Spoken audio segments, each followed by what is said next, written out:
क्या है, reproductive health. ठीक है, हमने जो इससे पहले जो टॉपिक पढ़े थे उसमें आपको रिप्रोडक्शन के जो ऑर्गन्स थे उनके बारे में मैंने बताया था, मेल और फीमेल। और उससे पहले मैंने आपको प्लांट के जो रिप्रोडक्टिव जो पार्ट्स थे उनके बारे में बताया था। तो अब हम पढ़ेंगे रिप्रोडक्टिव हेल्थ। ठीक है, the state of physical, mental and social fitness to lead a healthy reproductive life. ठीक है, एक हेल्थी रिप्रोडक्टिव लाइफ के लिए, ठीक है, आपको आपको फिजिकली, मेंटली और सोशल क्या होना पड़ेगा, फिट होना पड़ेगा। Okay, good reproductive health provide both male and female with. तो एक जो अच्छी रिप्रोडक्टिव हेल्थ है वो मेल की भी होनी चाहिए और फीमेल की भी होनी चाहिए। ओके, ऐसा नहीं है कि अगर मेल मेल अगर की जो रिप्रोडक्टिव हेल्थ अच्छी है और फीमेल की ना हो, मतलब वो अपनी स्ट्रेस में है अगर फीमेल, ठीक है, फिजिकली वो फिट नहीं है, ठीक है, मेंटली भी वो सोच रही है, तो जो अगली जो ऑर्गेनिज्म आ रही हैं, ठीक है, जो जनरेशन आएगी वो भी क्या होगी, वो भी अच्छी नहीं होगी। ठीक है, वो भी ऐसी पैदा होगी। ठीक है, तो इसीलिए बोल रहे हैं कि जो रिप्रोडक्टिव, जो अच्छी रिप्रोडक्टिव हेल्थ है उसके लिए क्या होना चाहिए, द फर्टिलिटी कंट्रोल मेथड। जो दोनों हैं, मेल और फीमेल, उनको फर्टिलिटी कंट्रोल मेथड्स का पता होना चाहिए। ठीक है, दूसरा है awareness about how to limit their family. और इसके बारे में पता होना चाहिए कि जो आपकी जो फैमिली है, ठीक है, उसको हमें कितना रखना है। ओके, मतलब हद से ज़्यादा बच्चे, दो बच्चे दो ही अच्छे, जो हमारे टाइम पे जो स्लोगन बोला जाता था वो यही बोला जाता था कि बच्चे दो ही अच्छे हैं। ठीक है, चाहे वो लड़का हो या वो लड़की हो। ओके, थर्ड है आपका protection from infection and sexually transmitted disease. ठीक है, जो इन्फेक्शन हो रहे हैं उनसे कैसे प्रोटेक्ट करें खुद को। ठीक है, अगर दोनों में से किसी को कोई अगर सेक्सुअली ट्रांसमिटेड कोई डिजीज़ हो रही है, उससे खुद को कैसे प्रोटेक्ट कर रहे हैं। एंड सेक्सुअली ट्रांसमिटेड डिजीज़ मतलब इससे कैसे प्रोटेक्ट करा जाए खुद को, तो तभी क्या हो सकती है, एक अच्छी रिप्रोडक्टिव हेल्थ हो सकती है। ओके, तो अब है आपका पहला जो टॉपिक है वो है आपका सेक्सुअली ट्रांसमिटेड डिजीज, जिसे एसटीडी भी बोला जाता है। ओके, तो है आपका there are many infection disease, infectious disease which are spared by sexually contact called sexually transmitted disease और as example AIDS and hepatitis. तो ये बोल रहे हैं कि बहुत सारी क्या है, इन्फेक्टियस डिजीज़ हैं, ठीक है, जो किससे फैलती हैं, ठीक है, जो सेक्सुअली कांटेक्ट से फैलती हैं। तो जी ये जो बीमारियां हैं जो सेक्सुअल कांटेक्ट से जो फैल रही हैं उन्हें क्या कहा जाता है, सेक्सुअली ट्रांसमिटेड डिजीज़। तो इसमें है आपकी एड्स, हेपेटाइटिस। ओके, तो आपका STD occur mostly in the individual who are involve in sexual activities with many partner.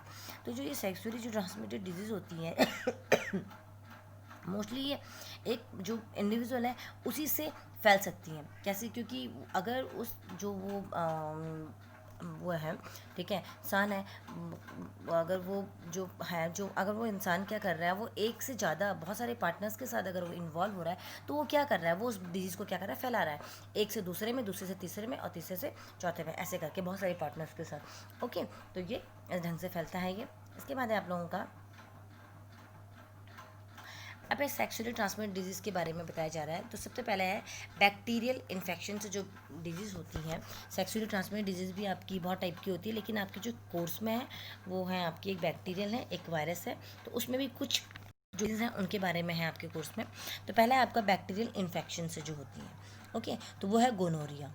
तो इसका जो कॉजिंग ऑर्गेनिज्म है वो है आपका निजेरिया। इसमें साफ सा नहीं दिख रहा है, ठीक है, मैं आपको दूसरा भेज दूंगी, निजेरिया गोनोरिया। ओके, वो है।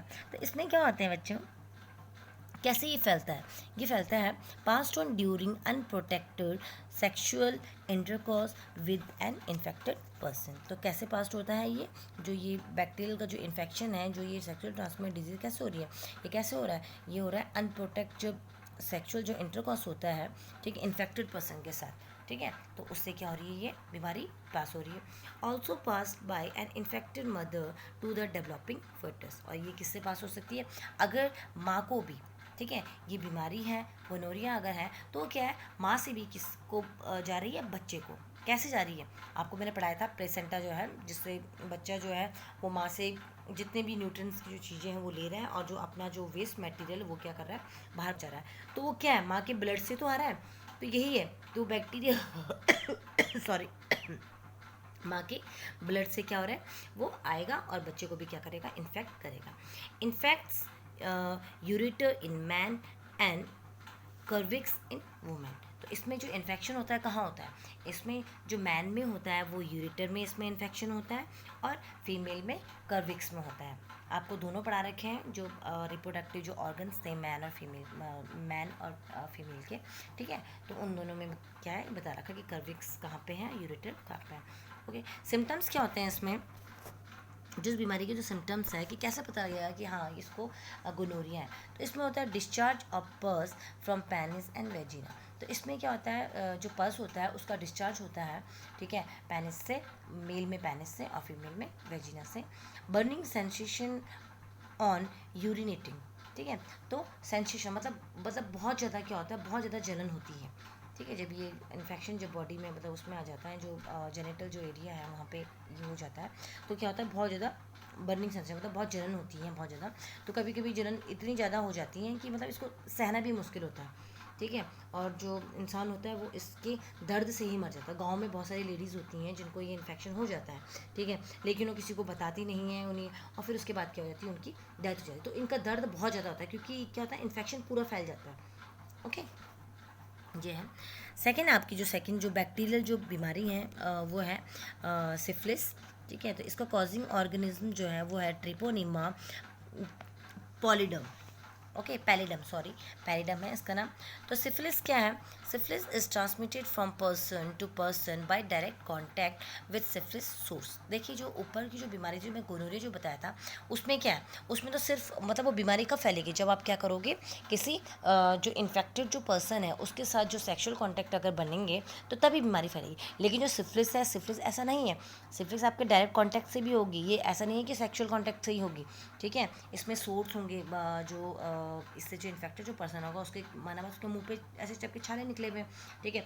अगर आप उसके कांटेक्ट में आते हैं, ठीक है, तो आपको भी ये बीमारी हो जाएगी। ये सिर्फ मतलब सेक्सुअल कांटेक्ट से ही नहीं होंगी, ये दूसरे डायरेक्ट कांटेक्ट से भी ये बीमारी फैलती है।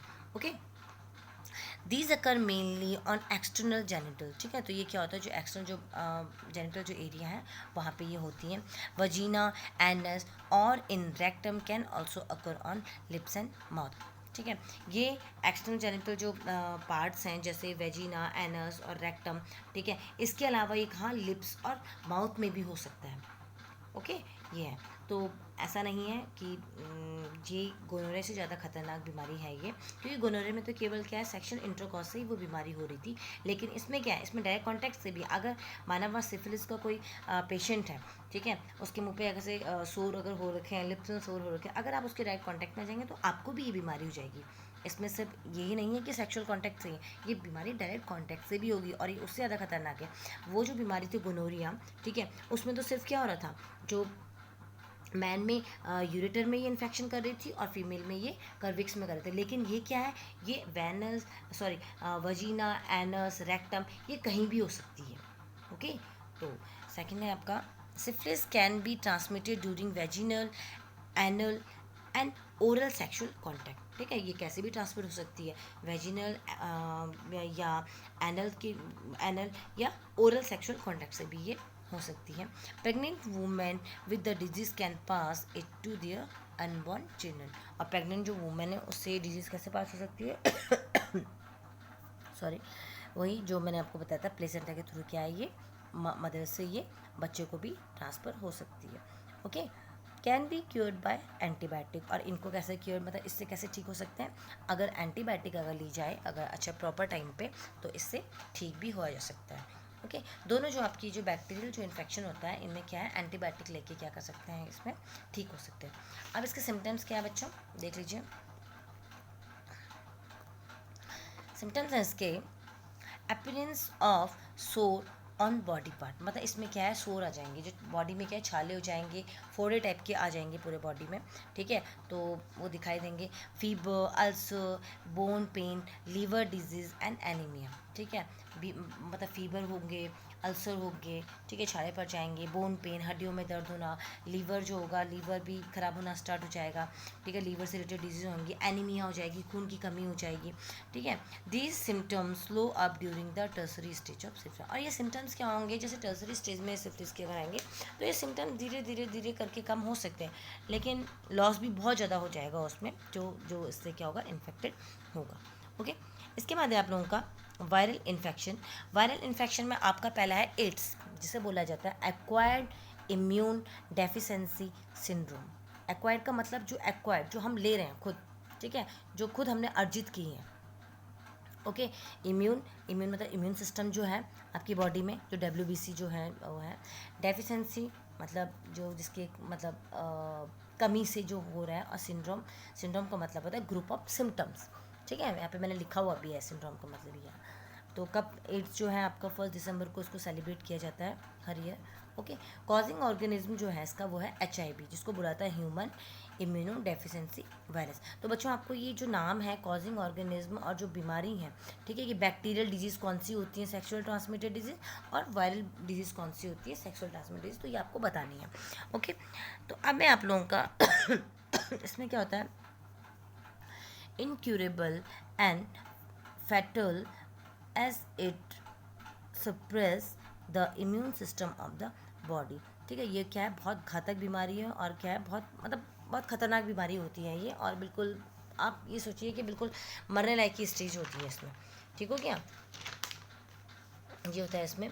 और क्या कहा जा रहा है ये और ये क्या करता है, आपका जो इम्यून सिस्टम होता है उसको ये पूरा तोड़ देता है। ठीक है, माना बात, अगर ये जो ह्यूमन जो ये वायरस है, ह्यूमन इम्यूनो डेफिशिएंसी वायरस, जब भी आपकी बॉडी में जो एंटर कर देगा तो आपको क्या है, इंसान इस वायरस से तो बाद में मरेगा, लेकिन वो क्या है, छोटी छोटी जो बीमारियां जो उसको लगेगी, क्योंकि अटैक कहाँ हुआ है, अटैक आपके WBC पे हुआ है, जो आपका जो बॉडी में जो डिफेंस जो बना रहा है, ठीक है, उस वायरस ने क्या कर दिया, आपके WBC पे अटैक कर दिया है। ठीक है, वो क्या कर रहा है, हमारे जो WBC हैं उनको क्या कर रहा है, ख़त्म कर रहा है, एंटीबॉडीज़ को ख़त्म कर रहा है। एंटीबॉडीज़ ख़त्म हो रही तो आपको अगर सिंपल से कोई बीमारी अगर होगी तो वो ठीक नहीं हो सकती है। क्यों नहीं हो सकती, क्योंकि आपकी बॉडी में क्या है, एंटीबॉडीज़ क्या हो रहे हैं, वो ख़त्म हो रहे हैं धीरे धीरे। मोस्टली बीमारी हमें पता तब चलती है जब कंडीशन लास्ट में आ जाती है। ओके, क्योंकि एंटीबॉडीज़ हमारी बॉडी से धीरे धीरे धीरे धीरे करके क्या होती है, ख़त्म होती रहती हैं, तब हमें पता लगता है कि क्या है, एड्स हो गया। ओके, तो ये आपका during sexual intercourse during sexual intercourse with an infected person. तो ये बताया जा रहा है कि कैसे ये क्या हो रही है, बीमारी फैल रही है। तो ये सेक्सुअल जो इंटरकॉर्स हो रहा है इन्फेक्टेड पर्सन के साथ, अगर सेक्सुअल इंटरकॉर्स किया जा रहा है तो उससे बीमारी फैलती है। Sharing needles and transfusion of on screen blood. ठीक है, शेयरिंग नीडल, ऐसा नहीं है कि सेक्सुअल कॉन्टैक्ट से, अगर आप माना बात किसी इंसान को अगर वो है एड्स है, अगर उसके आप निडल यूज़ करते हो, ठीक है, या ब्लड अगर ट्रांसफ़र हुआ जा रहा है, ठीक है, तो उससे भी क्या हो जाता है, ये बीमारी हो जाती है। देर डॉक्टर्स ही हैं, तो डॉक्टर्स भी क्या करते हैं, सबसे पहले जब ट्रीटमेंट करते हैं, सॉरी जब सर्जरी करते हैं, तो वो क्या करते हैं, वो लोग क्या करते हैं, पहले उनका HIV टेस्ट होता है। क्यों होता है, क्योंकि अगर बाय द वे अगर ऑपरेशन करते हुए अगर थोड़ा सा अगर उनका कट अगर हो गया, ठीक है, उसका और उनका ब्लड, डॉक्टर का ब्लड अगर पेशेंट के ब्लड से अगर टच उसमें कॉन्टैक्ट में आ गया, तो इससे डॉक्टर को भी हो जाएगा। ये नहीं कि ये सिर्फ आपका सेक्स करने से ही हो रहा है, ये अदर सोर्सेज हैं उससे भी ये पास हो सकता है। ठीक हो गया, तो इसीलिए अब क्या करते हैं, हमारे टाइम पे पहले तो ये किया जाता था कि निडल्स को बॉयल किया जाता था, फिर उसको यूज़ किया जाता, लेकिन अब क्या है, सेपरेट निडल्स, डॉक्टर्स क्या करते हैं कि एक निडल यूज़ करते हैं, फिर उसके बाद उसको क्या करते हैं, थ्रू आउट मतलब उसको फेंक देते हैं, उसके बाद वो दूसरे निडल यूज़ करते हैं। Okay, from the mother to the child placenta during pregnancy, और क्या है, माँ से उसके बच्चे को फैल सकता है, क्योंकि प्लेसेंटा के थ्रू क्या हो रहा है, और बच्चे पे जो ब्लड के थ्रू सारा का सारा जो मटेरियल है उसका एक्सचेंज हो रहा है। ओके, तो ये था आपका एड्स। अब मैं आपका दूसरी जो वायरस, तो जो डिजीज़ है, वायरल डिजीज़ है जो STD की, वो क्या है, वो है जेनिटल वार्ड्स। ठीक है, कॉजिंग ऑर्गेनिज्म है इसका HPV, इसको बोला जाता है ह्यूमन पैपिलेमा वायरस। ओके, ये है। तो इसमें क्या होता है, इस बीमारी में कॉज मतलब मस्से बन जाते हैं आपकी बॉडी में। Causes wart over external genital and perineal area. तो इसमें क्या होता है, जो आपका जो जेनिटेलियल जो एरिया होता है वहाँ पे क्या होते हैं, मस्से टाइप के बन जाते हैं। ठीक है, तो इसका जो ट्रीटमेंट है वो क्या है, podophyllum preparation are effective in treatment. Podophyllum एक प्लांट होता है, ठीक है, उसकी जड़ें और उसकी जो छाल होती है उससे उसको क्या कहते हैं, उसको ट्रीटमेंट के लिए उसे यूज़ किया जाता है, जो अगर इस बीमारी से अगर वो कोई इन्फेक्टेड हो गया तो। Okay, a method of prevention of STD. तो अब ये बता रहे हैं, अगर माना मत अगर बीमारी हो गई है, ठीक है, ये एसटीडी जो है आपकी सेक्सुअल ट्रांसमिटेड डिजीज अगर किसी को हो गई है, तो या अब हो गई तो उससे आप कैसे अपने आप को प्रिवेंट करें, अपने आप को कैसे बचाएं। तो इसमें यह है, the people should be educated about virus STD. सबसे पहले तो हम लोगों को हमको क्या करना पड़ेगा, लोगों को एजुकेट करना पड़ेगा, लोगों को बताना पड़ेगा, ठीक है, किसके बारे में, ये जो सेक्सुअल ट्रांसमिटेड डिजीज़ है उनके बारे में उनको क्या करना पड़ेगा, अवेयर करना पड़ेगा, उनको बताना पड़ेगा कि सेक्स करने से कौन सी बीमारियां होती हैं अगर आप अनप्रोटेक्टेड सेक्स करते हो तो। सेकेंड है आपका extra marital relation should be avoided. हमारे इंडिया में तो एक्स्ट्रा जो मैरिटल रिलेशन है, मतलब बहुत सारी शादी जिसे बोला जाता है वो तो नहीं होती है, ठीक है, लेकिन फिर भी अगर ये है तो इसको अवॉइड करना चाहिए। No sex without proper precaution. Sex जो है बिना प्रिकॉशन के क्या नहीं करना चाहिए। Okay, high standard of moral education should be given to the people. तो लोगों को क्या करना चाहिए, ये मोरल एजुकेशन देना चाहिए, बताना चाहिए, ठीक है, कि ऐसा करने से क्या होगा और ऐसा करने के बाद क्या होगा। तो इसलिए आप अपने क्या करें, अपनी सेफ्टी खुद रखें। ओके, क्योंकि लोगों को इसके बारे में पता होता नहीं है, ज़्यादातर कहाँ के गांव के जो लोग होते हैं, ठीक है, तो उन लोगों को हमें क्या करना पड़ेगा, उनको ये बताना पड़ेगा कि कैसे इसको जो बीमारी है उसको हम अपने आप को बचा सकते हैं। अभी आपका सॉरी अब आप लोगों को method adapted for population control. Okay, अब पॉपुलेशन कंट्रोल को रोकना, हम जो पॉपुलेशन जो इतनी तेज़ी से बढ़ रही है, हमें पता है हमारी जो इंडिया है उसमें जो है बर्थ रेट ज़्यादा है और डेथ रेट कम है। ओके, तो इसी के कारण क्या है, इंडिया की पॉपुलेशन बढ़ रही है, क्योंकि यहाँ जो है, यहाँ बर्थ रेट बहुत ज़्यादा है और डेथ रेट जो है वो कम है। ओके, तो कैसे इसको पॉपुलेशन को कंट्रोल करना पड़ेगा, तो ये बोले sexual act always has the potential to result in pregnancy, but if she is not ready for it her health with adversely affected. ठीक है, तो ये बोल रहे हैं सेक्सुअल जो एक्ट होता है वो होना चाहिए, ठीक है, कि मीन्स की एक एज होनी चाहिए कि शादी करने के लिए क्या है, एक एज होनी चाहिए। जैसे पहले के टाइम में क्या होता था, 10-12 साल के जो बच्चे होते थे उन लोगों को क्या कर लिया था, उनको उनकी शादी कर ली जाती थी, ठीक है, तब उनके जो बच्चे होते थे उसके बाद मतलब छोटी एज में ही वो लोग जो होते थे वो माँ बन जाती थी लड़की, तो इससे उसकी हेल्थ में भी क्या आता था, इफेक्ट आता। ठीक है, तो ये सब चीज़ें जो है ये सेक्सुअल एक्ट ये होना चाहिए। ओके, अगर लड़की अगर रेडी नहीं है, ठीक है, अपनी जो प्रेग्नेंट होने के लिए, तो उसको क्या नहीं करना चाहिए, फोर्स नहीं करना चाहिए। ओके, क्योंकि उसका क्या है, उसका गलत इफेक्ट पड़ेगा बच्चे पर भी। So there are many way to avoid pregnancy. तो बहुत सारे तरीके हैं प्रेगनेंसी को अवॉइड करने के, ठीक है। The prevention of pregnancy in women is called contraception. तो जो प्रिवेंशन है, ठीक है, मतलब प्रेगनेंसी से जो वुमेन अपने आप को जो प्रिवेंट करना है कि उसको प्रेग्नेंट नहीं होना है, तो उसको क्या कहता है, कॉन्ट्रासेप्शन। ठीक है, तो method adapted for population control. तो कौन कौन से मेथड्स जो हैं जो यूज़ किए जाते हैं पॉपुलेशन को कंट्रोल करने के लिए, तो वो है आपके, पहला है फैमिली प्लानिंग, फैमिली प्लानिंग, तो ये मैंने लिखा है। तो इसमें क्या किया जाता है, पहला है आपका प्लान कंट्रोल ऑफ पॉपुलेशन। ठीक है, तो जो प्लान कंट्रोल ऑफ मतलब पॉपुलेशन को कंट्रोल करने के लिए हमें पहले प्लान करना होगा। क्या होगा, पहला होगा आपका bye education people about advantages of small family. लोगों को एजुकेट करना पड़ेगा कि स्मॉल फैमिली के क्या एडवांटेजेस हैं और जो बड़ी फैमिली होती है, बिग फैमिली होती है, उसके क्या डिसएडवांटेजेस हैं।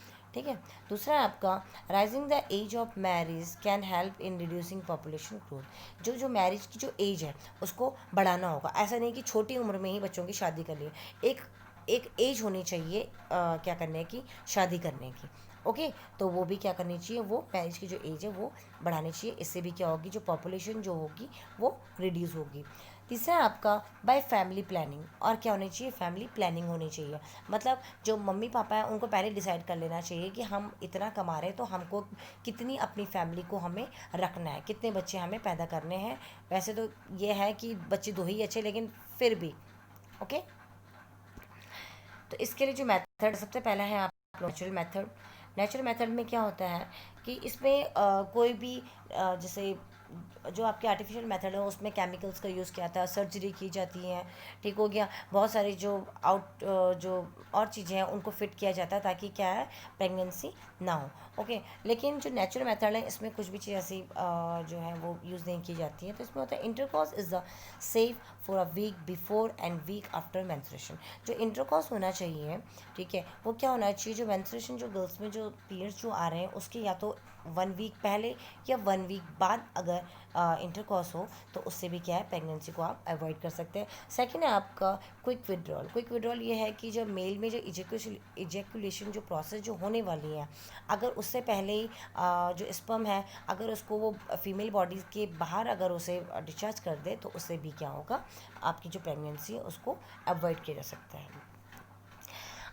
आपका नेचुरल मेथड नहीं, अब है मैकेनिकल मेथड। मैकेनिकल मेथड में जिसमें आप अलग डिवाइस को यूज़ किया जा रहा है, ठीक है, प्रेगनेंसी को अवॉइड करने के लिए। सबसे पहले आपका है condom, which are the rubber और plastic sheet put on the penis before, ठीक है। तो इसमें क्या है, कॉन्डोम को यूज़ किया जाता है, ये रबर और प्लास्टिक की शीट होती है जिसको क्या है कि पेनिस में जो होता है उसे कवर किया जाता है, देन आफ्टर इंटरकोर्स होता है। एंड सेकेंड वन इज है डायफ्राम्स और curvical caps fitted in vagina of the female to check the entry of sperm into uterus and also help in avoiding conception, ठीक है। तो डायफ्राम और जो ये कर्विकल कैप्स होती हैं, ठीक है, ये भी रबर की होती है, तो इनको क्या किया जाता है, इनको फिट किया जाता है फीमेल की वेजिना में, ठीक है, ताकि क्या है जब इंटरकॉर्स हो तो उसमें जो स्पर्म्स होते हैं वो इसी में रह जाते हैं, कर्विकल कैप्स में क्या है, इसी में रह जाते हैं। तो इससे भी क्या होता है, जो कंसेप्शन है वो अवॉइड किया जा सकता है। ओके, मीन्स प्रेगनेंसी को अवॉइड किया जा सकता है, क्योंकि जब स्पर्म अगर बॉडी में जाएंगे ही नहीं तो फर्टिलाइजेशन होगा ही नहीं। ओके, थर्ड है आपका IUCD, जिसे बोला जाता है intrauterine contraceptive device, okay, like copper T and loops fitted in the uterus. तो इसमें भी ये क्या होता है, कॉपर टी या जो ये लूप्स होती है इनको फिट किया जाता है यूट्रस में, हेल्प टू प्रिवेंट फर्टिलाइजेशन। तो ये भी क्या करता है, हेल्प करता है फर्टिलाइजेशन को रोकने के लिए, क्योंकि ये भी क्या है, वेजिनल पार्ट में ही इसको लगाया जाता है। तो इसमें भी क्या, जब स्पर्म अगर जैसे ही इसके पास आते हैं तो वो कॉपर जो ये उस मेटल का बना हो तो इससे टकरा के क्या होता है, सारे के सारे वो स्पर्म मर जाते हैं, ठीक है। और वो जो होता है वो उसका टी का शेप होता है, तो वो उसके अंदर भी एंटर नहीं कर पाते हैं जो स्पर्म्स होते हैं। Okay, they can cause side effect due to irritation of the यूरेटस। इसके मतलब साइड इफ़ेक्ट्स हो सकते हैं कि इरिटेशन होती है यूट्रस में, सो बट जो है ये इसके ये मेथड है आपके मैकेनिकल मेथड। अब है केमिकल मेथड्स।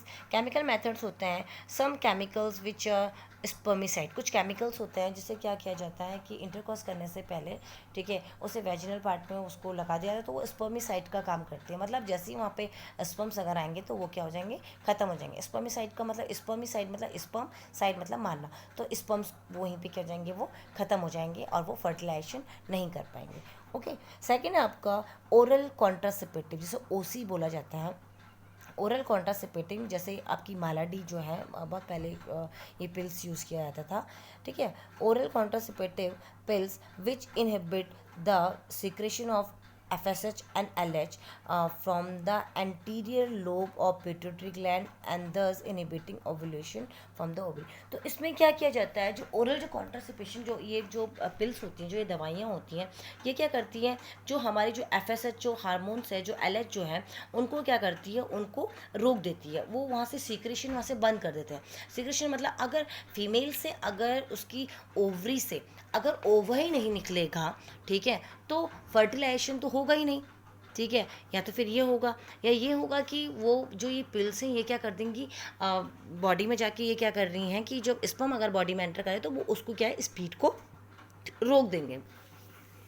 और स्पीड अगर रुक गई या उनको मतलब डीएक्टिव कर दिया तो उससे भी क्या होंगे, जो फीमेल होगी वो प्रेग्नेंट नहीं हो पाएंगी। तो हर पिल्स के अपने अपने अलग अलग रोल है। तो यही बोल रहे हैं कि ये क्या करती है, जो FSH और जो LH जो हार्मोन्स हैं वो उनको क्या कर देती है, उनका सीक्रेशन होने से उनको रोक देता है। और जब ये सीक्रेट नहीं होंगे तो ये क्या नहीं कर पाएंगे, ये ओवरी से एग को भी वहाँ से रिलीज़ नहीं कर पाएंगे, ठीक है।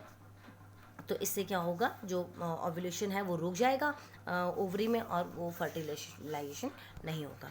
ओके, अब है आप लोगों का सर्जिकल मेथड। सर्जिकल मेथड होता है आपका, पहला है आपका ट्यूबिक्टोमी involve cutting of fallopian tube in female and vasectomy involved cutting the vas differentia of each side। ट्यूबिक्टोमी होती है नसबंदी, इसको बोला जाता है हिंदी में नसबंदी बोला जाता है ऐसे, ठीक है। इसमें क्या किया जाता है, फीमेल्स में जो फैलोपियन जो ट्यूब्स होती हैं उनको कट कर दिया जाता है। देखिए मैं इसमें डायग्राम में आपको दिखाती हूँ, ये रही ऊपर। तो इसमें क्या किया जा रहा है, देख लीजिए यहाँ पे फैलोपियन ट्यूब्स को क्या कर दिया गया, कट कर दिया गया। अब अगर यहाँ से ओवरी से अगर एग आता भी है तो वो क्या नहीं पहुँच पाएगा, आपकी फैलोपियन ट्यूब में नहीं पहुँच पाता है, ठीक है। तो स्पर्म्स क्या होंगे, वहीं पे मर जाएंगे। और अब आप पूछेंगे मैम स्पर्म अगर मर जाएंगे तो स्पर्म्स का क्या होगा। तो बच्चों हमारी बॉडी में क्या है, डब्ल्यूबीसी होती हैं, तो डब्ल्यूबीसी क्या करती है, उन स्पर्म्स को क्या कर देती हैं, खा जाती हैं। ओके, तो वही आपकी ओवरी का एग का होगा कि एग भी आपका क्या होगा, वहीं पे ख़त्म हो जाएगा, और उस एग को क्या करेंगे, जो हमारी जो डब्ल्यूबीसी है वो उसको क्या कर देंगे, उन्हें ख़त्म कर देंगी, और उसका कुछ नहीं होगा, ठीक है। तो tubectomy involve cutting of fallopian tubes in female, तो ये नसबंदी जो रहती है ये फीमेल में की जाती है। वैसी जो vasectomy involve cutting the vas deferentia of each side. तो वैसेक्टोमी में क्या किया जा रहा है, जो फीमेल की जो वैसेक्टोमी में जो मेल की जो आपकी जो वैसा डिफरेंशिया जो है उनको काटा जाता है, ठीक है। उनकी नसबंदी काट दी जाती है दोनों साइड से, और फिर उनको क्या करता है, सिल दिया जाता है। अब आप बोलेंगे मैम सिलते किससे, सुई धागा से। तो बच्चों ये सुई धागा से नहीं सिलाया जाता है, ये जो होती हैं जो थ्रेड होते हैं, इन्हें सेलोफियल जो होते हैं उसके थ्रेड होते हैं, ये अपने आप ही बॉडी में क्या हो जाते हैं, गल जाते हैं। ओके, जो मेल में जो वैसेक्टोमी होती है, मेल जो होता है वो अपनी जिसे हम नसबंदी हिंदी में बोल रहे हैं उसे वो खुला सकता है, लेकिन फीमेल में क्या होता है, ये परमानेंटली हो जाता है। एक बार अगर फीमेल में अगर आपकी ट्यूबिक्टोमी अगर हो गई है तो फीमेल जो है उसको दोबारा से खुलवा नहीं सकती। लेकिन मेल में क्या है, मेल में जो मेल जो होते हैं वो दोबारा से उसको क्या कर सकते हैं, खुला सकते हैं। Then second one is ovariectomy, removal of ovary surgical. तो इसमें क्या होता है, ओवरिक्टोमी में जो फीमेल में से जो होती हैं आपकी ओवरी को ही हटा दिया गया है। अगर ओवरी आपकी हट गई है तो उसमें से बच्चों ये होगा कि अपने आप ही जो एग हैं वो नहीं बनेंगे, ठीक है। तो ये तो ओवरीज हटा दी गई हैं, ठीक है। देन थर्ड है आपका कैस्ट्रक्शन, ठीक है। तो इसमें जो होता है मेल में से टेस्टिस को हटा दिया जाता है, टेस्टिस अगर हट गए तो स्पर्म्स नहीं बनेंगे, ठीक है। तो दोनों अलग अलग हैं आपकी। फोर्थ है आपका एमटीवी, जिसे बोला जाता है मेडिकल टर्मिनेशन ऑफ प्रेगनेंसी और एबॉर्शन। तो एमटीपी में ये होता है कि अगर माना बात जो फीमेल है उसके अंदर जो आपका फोटस बन रहा है, ठीक है, अगर वो फोटस अनमेच्योर्ड है, ठीक है, उसका डेवलपमेंट अच्छे ढंग से नहीं हो रहा है, तो डॉक्टर्स क्या करते हैं ये मेडिकल ट्रीटमेंट या सर्जिकल मेथड्स द्वारा क्या कर देते हैं, एबॉर्शन उसका कर देते हैं, क्योंकि ऐसे बच्चे का होना भी कोई सही नहीं है। तो इसलिए डॉक्टर्स पहले ही बोल देते हैं कि या बच्चे का आपका हार्ट काम नहीं कर रहा है, या बच्चे का जो है वो दिमाग काम नहीं कर रहा है, तो ऐसे जो चाइल्ड्स होते हैं उनको डॉक्टर्स क्या करते हैं, एबॉर्शन के थ्रू क्या कर देते हैं, उन्हें उनको निकाल देते हैं, किसके, सर्जिकल मेथड्स के थ्रू। तो बच्चों आप लोगों का टॉपिक क्लियर हो गया। यहाँ पे मैंने आप लोगों को डायग्राम भी दिखा रखे हैं, देख लीजिए। मेल में जो आपकी ये वैसेक्टोमी है और जो फीमेल में जो ट्यूबिक्टोमी है, ये दोनों का डायग्राम यहाँ पे हैं आपके। ओके, तो ये आप लोगों को केवल समझाने के लिए मैंने यहाँ पे कर रखा है, वैसे ये डायग्राम आप लोगों के बोर्ड में नहीं आएगा, ये जस्ट आपको समझाने का है ये। ओके, चलिए, और बाकी आपको अगर इस चैप्टर से रिलेटेड अगर आप लोगों को कोई अगर प्रॉब्लम आती है तो मैं यहाँ पे हूँ, आप लोग मुझे मेरे पर्सनल नंबर पे या उसमें आप मुझे उसमें पूछ सकते हैं। Okay, thank you.